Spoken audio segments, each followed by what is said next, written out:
ของแม่รุ่งอรุณอุจเจริญเนอเป็นสายบุญพร้อมกับลูกกับหลานญาติโยมนักศีลนักบุญทุกท่านทุกคนขออนุโมทนาต่อคุณจงกลนริศยานิชาปภาวีไตรคุณไตรรัตนโชติทุกท่านทุกคนนั้นมาเป็นเจ้าภาพในการบวชปิดภาคฤดูร้อนเพื่อเป็นการส่งเสริมเพื่อมีเนื้อนาบุญสืบต่อพระพุทธศาสนาต่อไปจะบวชกันในวันที่25เดือนเมษายนเวลา9 โมงเช้า9 โมงก็โมงปลายทีนี้มีเยาวชนสมัครในการมาบวชอยู่นั้น39 คนแต่ก็คงจะถึง40ครั้งแรกตั้งเป้าไว้30แต่ก็มีเยาวชนมาสมัครบวช38 39ก็เลยตั้งเป้ายื้อออกไปอีกเป็น40ฉะนั้นญาติโยมท่านผู้ฟังทั้งหลายช่วยกันสนับสนุนเนอะเพราะวัดวาอารามในสมัยปัจจุบันเนี้ยหาหาพระได้ยากดังที่เคยอู้กันบ่อยๆศาสนบุคคลที่จะอยู่สืบต่อ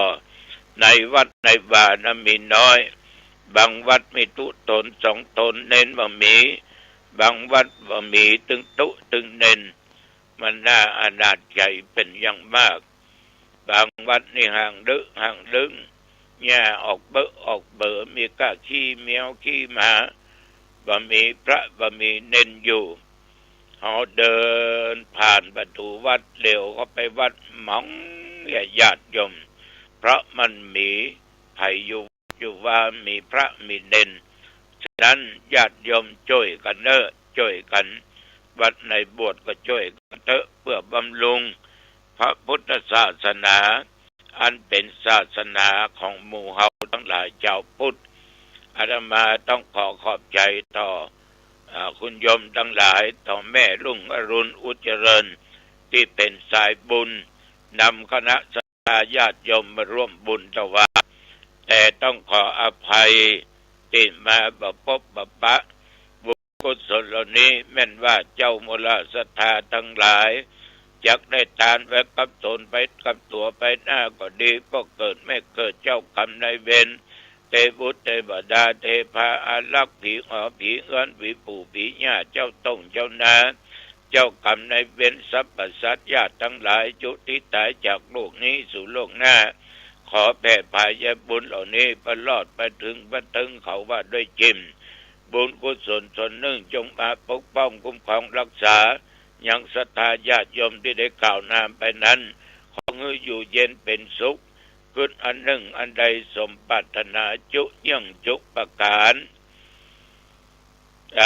วันนี้ปะกันเนอร์ที่วัดปะไผ่ตำบลแม่ปงอำเภอดอยสะเก็ดในงานทำบุญทักษิณนาท่านครูบาอุเทนอดีตเจ้าคณะตำบลอดีตเจ้าอาวาสวัดปะไผ่คืนนี้เวลาประมาณ20 นาฬิกาหรือ8 โมงค่ำเมื่อคืนธรรมาจะไปแสดงธรรมที่หันญาติโยมไปจะร่วมเป็นเจ้าภาพในการบวชเนนก็เจริญพรได้เนอวันที่25ปะกันในงานศพท่านครูบาของวัดสันใต้อำเภอสังกำแพงจังหวัดเชียงใหม่ที่25เนอ8 โมงเมื่อคืนได้พบได้ปะกันเอามาถึงวันนี้เอาคนโชคดีมีบุญมีกรรมดังที่กล่าวพี่น้องญาติโยมตะวาปะโยม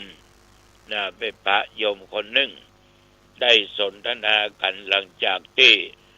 ได้ทำพิธีกรรมต่างๆเสร็จเรียบร้อยเพิ่นก็สงสัยเกี่ยวกับการอาราธนาศีลเพิ่นว่าไปบางที่ก็มายังปันเตวิสุงลัคนาทายะ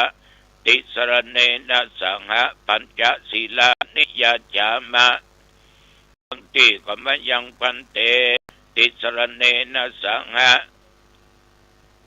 จะเอาอันใดกันแน่ เมื่อเป้าออกปัญหามาอย่างนี้ตุก็จะตอบไปอย่างนี้ก็ถูกถึงสองว่าได้ถึงสองบ่มีคำว่าผิดที่ไหนแต่ความหมายของมันนั้นจะแตกต่างกันไปถ้าว่ายังพันเตติสรเนนะสังฆะปัญจศีลานิยจามะนั่นนะหรือจะเป็นมิขอคนเดียวเป็นมิหลายคนเป็นมะหรือจะว่าเป็นมิหมดก็ได้ก็ถ้าเป็นวิสุงเนี่ยการแด่ต้านผู้เจริญข้าพเจ้าทั้งหลายขอสมาทานศีลห้าพร้อมกับไตรสรณคมเพื่อจะรักษาเป็นข้อไปวิสุงนี่นะมันจะรักษาเป็นข้อไปรักษาข้อหนึ่ง